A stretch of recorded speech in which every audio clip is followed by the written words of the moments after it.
ఆఫ్ఘనిస్తాన్లో తాలిబాన్ యుద్ధ యంత్రాలను పునరుజ్జీవింపజేస్తుంది. ఎందుకో ఈరోజు తెలుసుకుందాం. ఆఫ్ఘనిస్తాన్ యొక్క కొత్త చిత్రాలు ప్రపంచం మొత్తాన్ని ఆశ్చర్యపరిచాయి. తాలిబాన్ యోధుల కొత్త రూపం పాకిస్తాన్ మొత్తాన్ని కదిలించింది. కొత్త ఆయుధాలు, ట్యాంకులు మరియు హెలికాప్టర్ల సహాయంతో తాలిబాన్ శక్తివంతమైంది. నెమ్మదిగా అది అమెరికా, ఇరాన్ మరియు పాకిస్తాన్లకు సమస్యగా మారింది. ఎన్నో ఉత్తర దేశాలు కూడా తాలిబాన్ సంస్థ పేరు వింటే వణికిపోతున్నాయి. అలాంటిది తాలిబాన్ సంస్థలకు ఎటువంటి ప్రయత్నం లేకుండా ఆయుధాలు, నిధి లభిస్తే ఏం జరుగుతుందో ఒక్కసారి ఊహించండి. ఈ ఆయుధాల బలంతో తాలిబాన్ శక్తి 100 రెట్లు పెరిగింది. ఈ వీడియోలో ఎప్పుడూ ఎవరూ ఊహించని తాలిబాన్ యొక్క కొత్త రూపాన్ని చూద్దాం. అన్నిటికంటే ముందు అసలు తాలిబాన్ ఎందుకు ఇంత ప్రమాదకరంగా మారింది? తాలిబాన్ అంత పెద్ద ఆయుధాలను ఎక్కడి నుంచి తీసుకుంది? ఈ ఆయుధాలను పునరుద్ధరించడం ద్వారా తాలిబాన్ ప్రభుత్వం తన బలాన్ని ఎలా పెంచుకుంది?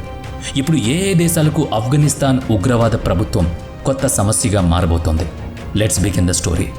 తాలిబాన్లు అమెరికా నుంచి పెద్ద ఆయుధాలను సంపాదించుకున్నందున ఈ తాలిబాన్లు మరింత శక్తితో రంగంలోకి దిగారు. తాలిబాన్ పాలన, యోధుల కొత్త రూపాన్ని చూసి ప్రపంచ దేశాలు ఆశ్చర్యపోయాయి. ఈ ఆయుధాలు చాలా అధునాతనమైనవి. అవి 1 గంటలోపు మొత్తం పాకిస్తాన్నే విధ్వంసం చేయగలవు. కానీ ప్రశ్న ఏంటంటే, తాలిబాన్లు ఈ ఆయుధాలను ఎక్కడి నుంచి పొందారు? ఆర్థిక సంక్షోభంలో ఉన్న దేశానికి అన్ని ఆయుధాలు ఎక్కడి నుంచి పుట్టుకొచ్చాయి? 19వ శతాబ్దం నుంచి అనేక అగ్రరాజ్యాలు ఆఫ్ఘనిస్తాన్పై దాడి చేయడానికి దౌత్యం చేశాయి.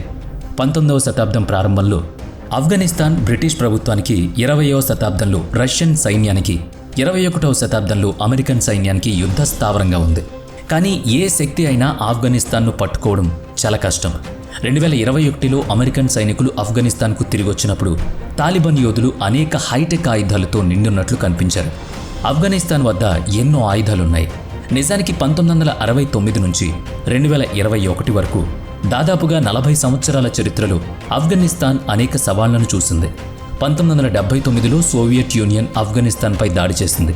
ఆఫ్ఘనిస్తాన్ యొక్క వేర్పాటువాద సమూహం ముజాహిదీన్ యోధులు అమెరికన్ సహాయంతో సోవియట్లతో పోరాడారు. 10 సంవత్సరాల పాటు కొనసాగిన పోరులో సోవియట్ యూనియన్ వెనక్కి తగ్గింది. రష్యా ఆఫ్ఘనిస్తాన్పై తన పట్టును వదులుకోవాల్సి వచ్చింది. కానీ ఈ సోవియట్ ఆఫ్ఘాన్ యుద్ధంలో సుమారుగా 20 లక్షల మంది ఆఫ్ఘాన్ పౌరులు మరణించారు. దీని తర్వాత ఆఫ్ఘనిస్తాన్ను నియంత్రించడానికి ఆఫ్ఘనిస్తాన్లో ఎన్నో అంతర్యుద్ధాలు ప్రారంభమయ్యాయి. ఈ అంతర్యుద్ధాలు ఆఫ్ఘాన్ ప్రభుత్వం మరియు ముజాహిదీన్ యోధుల మధ్య జరిగాయి. 1992లో వారు కాబూల్లో అధికారాన్ని స్వాధీనం చేసుకున్నారు. 1994లో ఆఫ్ఘనిస్తాన్ అధికారం తాలిబాన్ల చేతిలోకి వచ్చింది. కానీ సెప్టెంబర్ 11, 2001న అల్-ఖైదాలకు చెందిన ఒసామా బిన్ లాడెన్ అనేక మంది ఉగ్రవాదులతో కలిసి అమెరికాపై దాడి చేశాడు. దీనిలో దాదాపుగా 3000 మంది అమాయక అమెరికన్స్ చనిపోయారు. ఈ దాడి తర్వాత అల్-ఖైదా నాయకుడు ఒసామా బిన్ లాడెన్ వెళ్లి ఆఫ్ఘనిస్తాన్లో దాక్కున్నాడు. తాలిబాన్లు ఆఫ్ఘనిస్తాన్కు పూర్తి మద్దతు మరియు భద్రతను అందిస్తున్నారు. ఒసామా బిన్ లాడెన్ అమెరికా ముందు లొంగిపోతాడని తాలిబాన్లు ప్రకటించారు. ఆ తర్వాత అమెరికా తన సైన్యంలో వైమానిక దాడుల ద్వారా కాబూల్పై దాడి చేసింది. ఇలా తాలిబాన్లను పడగొట్టారు. 2014లో తాలిబాన్ దాడుల నుంచి ఆఫ్ఘనిస్తాన్ భద్రతను కాపాడుకునే బాధ్యతను అమెరికా తీసుకుంది. కానీ 2017 నుంచి 2020 వరకు అమెరికా మరియు తాలిబాన్ల మధ్య ఉద్రిక్తత నెలకొంది. ఆగస్టు 2021లో ఐఈఏ మరియు ఆఫ్ఘనిస్తాన్ ప్రభుత్వం మధ్య ఒక ఒప్పందం కుదిరింది. ఆ తర్వాత అమెరికా అధ్యక్షుడు బైడెన్ ఆఫ్ఘనిస్తాన్లో మోహరించిన తన సైన్యాన్ని ఉపసంహరించుకున్నారు. ఆగస్టు 15, 2021న తాలిబాన్ సుల్తానేట్ ఆఫ్ఘనిస్తాన్ను స్వాధీనం చేసుకుంది. ఆఫ్ఘాన్ అధ్యక్షుడు అష్రఫ్ ఘనీ దేశం విడిచి వెళ్లాల్సి వచ్చింది. దాంతో ఆఫ్ఘనిస్తాన్ ప్రభుత్వం కూలిపోయింది. కానీ ఈలోగా తాలిబాన్ ప్రభుత్వం చేతుల్లో భారీ నిధి కనుగొనబడింది. ఇది 1989లో రష్యన్ AK-47తో T-55 ట్యాంకులపై స్వారీ చేస్తున్న తాలిబాన్ యోధుల చిత్రాలను చూస్తే అర్థమవుతుంది. 2021 తర్వాత వాళ్ళు అమెరికాలో తయారు చేసిన M16 రైఫిల్స్తో అమెరికా సాయుధ సైనిక వాహనం హంవీపై వెళుతున్న దృశ్యాలు కనిపిస్తాయి. అమెరికన్ సైనికులు ఆఫ్ఘనిస్తాన్ను విడిచిపెట్టినప్పుడు 884311 అధునాతన ఆయుధాలను వదిలి వెళ్లారు. వాటిలో M16 rifle, M4 carbon, 82mm motor launcher, సైనిక వాహనాలు, బ్లాక్ హాక్ హెలికాప్టర్స్, A-29 యుద్ధ విమానం, నైట్ విజన్ కమ్యూనికేషన్ మరియు నిఘాలో ఉపయోగపడే విమానాలు కూడా ఉన్నాయి. మొత్తం 20 సంవత్సరాల ఆక్రమణలు వాళ్ళు 70కి పైగా విమానాలు మరియు హెలికాప్టర్లను ధ్వంసం చేశారు. కానీ అమెరికా సైన్యం పటాలం తిరిగి వెళ్లేటప్పుడు తొందరపడి నిర్లక్ష్యంగా వ్యవహరించడం వల్ల పెద్ద మొత్తంలో ఆయుధాలు తాలిబాన్ల చేతుల్లోకి వెళ్ళాయి. తాలిబాన్ల వద్ద గతంలో లేని అన్ని ఆయుధాలు వాళ్ళు ఎటువంటి ప్రయత్నం లేకుండానే సమకూర్చుకున్నారు. ఎందుకంటే అమెరికా ఆఫ్ఘన్ సైన్యం కోసం 6 లక్షల కోట్లకు పైగా ఖర్చు పెట్టింది. వాళ్ళు ఆ ఆయుధాలన్నిటినీ అక్కడే వదిలేశారు. నేడు ఆ ఆయుధాల విలువ 5.99 లక్షల కోట్ల కంటే ఎక్కువ. ఇప్పుడు తాలిబాన్ల వద్ద ట్యాంకులు, యుద్ధ విమానాల నుంచి డ్రోన్ల వరకు ప్రపంచంలోని అన్ని ఆయుధాలు ఉన్నాయి. ఈ ఆయుధాలతో పాటు 76,000 కంటే ఎక్కువ సైనిక వాహనాలు, 2008 సైనిక విమానాలు ఉన్నాయి. వీటిని తాలిబాన్ ప్రభుత్వం మళ్లీ మరమ్మతులు చేసింది.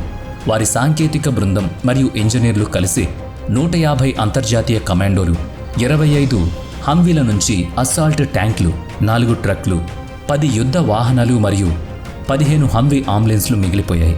తాలిబాన్ సుల్తానేట్ అమెరికన్ సైనికులు వదిలిపెట్టిన అన్ని ఆయుధాలను స్వాధీనం చేసుకున్నందున తాలిబాన్ సంస్థ దాదాపుగా 100 విమానాలను వారసత్వంగా పొందింది. తాలిబాన్ యోధులు ప్రస్తుతం అత్యంత అధునాతన ట్యాంకర్లను కలిగి ఉన్నారు.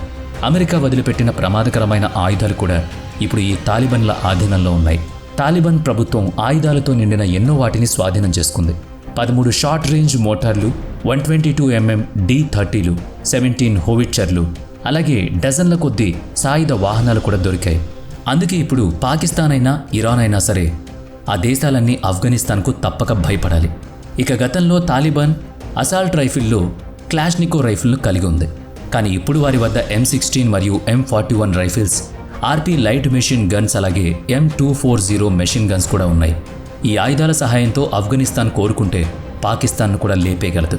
ఈ అమెరికన్ ఆయుధాలను ఉపయోగించడం ద్వారా ఆఫ్ఘనిస్తాన్ ఒంటరిగా అనేక దేశాలను తుడిచిపెట్టేయగలదు. ఇక ఈ వీడియోలో మీరు ఆఫ్ఘనిస్తాన్ సైన్యం చేతిలో ఆయుధాలు, అలాగే కంటైనర్లు కూడా చూడొచ్చు. తాలిబాన్ల వద్ద చాలా ఆయుధాలు మరియు అత్యాధునిక పరికరాలు ఉన్నాయని, వాటి సహాయంతో అది ఇప్పుడు అనేక దేశాల సైన్యాల కంటే చాలా బలంగా మారిందని చెబుతున్నారు. ఆఫ్ఘనిస్తాన్ పాకిస్తాన్ నుంచి అక్రమంగా రవాణా చేసిన ఆయుధాలను కూడా కలిగి ఉంది. వీటిని ఆఫ్ఘనిస్తాన్ నల్లమందు మరియు దాని నిధుల నుంచి వచ్చిన డబ్బుతో సంపాదించింది. తాలిబాన్ల చేతుల్లో ఇంత పెద్ద మొత్తంలో ఆయుధాల నిధి ఉండడం ప్రపంచంలోని మిగిలిన దేశాల నుదిటిపై ఆందోళన రేఖను గీస్తోంది. ఎందుకంటే తాలిబాన్లు ఈ విమానాలను ఎలా ఉపయోగించాలో తెలియకపోయినా డబ్బు కోసం దురాశతో ఈ విమానాల భాగాలను ఇతర దేశాలకు విక్రయించే అవకాశం ఉంది. తాలిబాన్లతో ఉన్న ఈ అమెరికన్ విమానాల ఇంధన ట్యాంకులు 35,000 అంటే సుమారుగా 2,50,000కు అమ్ముడుపోతాయి. ఇలా వాళ్ళు డబ్బు సమకూర్చుకుని రకరకాలుగా ఆయుధాలను కొనుగోలు చేసి ఎప్పుడు ఎవరిపై అటాక్ చేస్తారు, ఎలాంటి దుర్వినియోగానికి పాల్పడతారో ఎవ్వరికీ తెలియటం లేదు.